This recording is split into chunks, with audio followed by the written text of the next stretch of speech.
Welcome to Driving for Dollars Mastery, the best, fastest, and easiest way to find and turn wholesale properties for huge profits. We'll provide you with the tried and true strategies that are guaranteed to help you build your own business by recognizing distressed properties all from the comfort of your own vehicle. So buckle up and let's get ready to ride with your host, Zach Booth.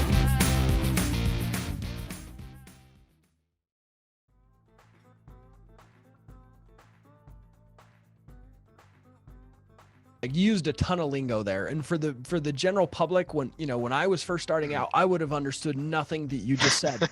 So if you're listening in and you just understood nothing that he said, he basically said he was making lots of mistakes. Yeah, I didn't know what those things were when I started out. That's why I screwed everything up. Yeah. Okay. Yeah.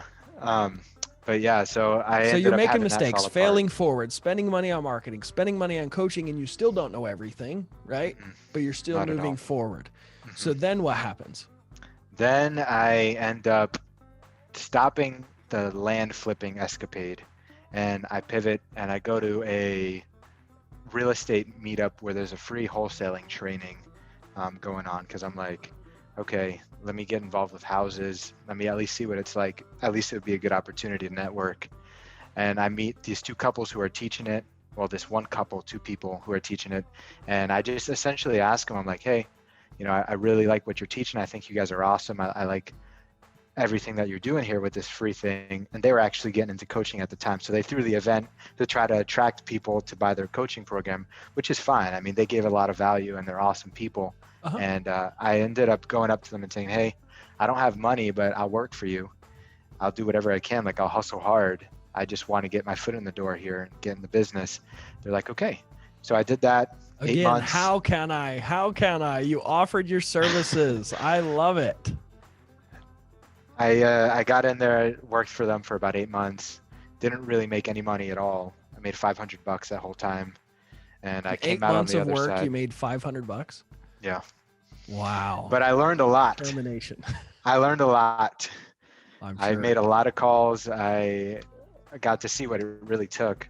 And after that, that's kind of when I got into my own wholesaling company and, started. Okay, so you work with them, you only make $500, I assume a commission off of how much you made them. It was like, it wasn't even that, dude. It was more of like, you're working really hard. Here's $500 because I had like 3 deals that I locked up that just blew up in my face and I didn't get paid from. So it was like, here's $500. I know you probably need it. They paid you out of pity. Yeah, a pity paycheck. Oh my gosh. That's what it was. Dude, a pity paycheck. Determination and a half. And so you started the self-development journey in 2019, learning about real estate, try land flipping, fail miserably, it sounds like. And then you go try and become an acquisition manager. You're basically working for free, fail miserably there. Why don't you just give up?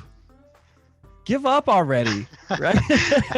You're right, dude. Let me just, I don't know, dude. I have no idea. I mean, that's a good question, man. I just know if I stick with it. What made you believe? Because most people, they're like, okay, I'm going to give this crap a month. And if it don't work, I'm going to give up.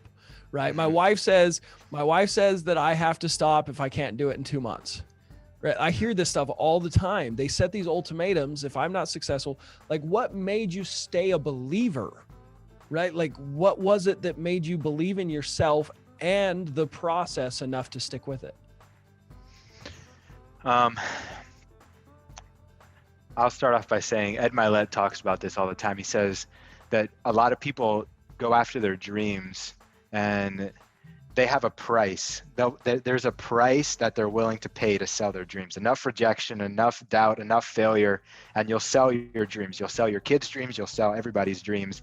And you have to get rid of that price. There can be a price on your will to win. It has to be unbuyable, because you're going to run into all those things and it's going to suck. And you have to get through that by saying, no matter what happens, I'm not going to sell my family's dreams. I'm not selling my siblings' dreams, my mom's dreams. I'm not selling those no matter what happens. I will not give up.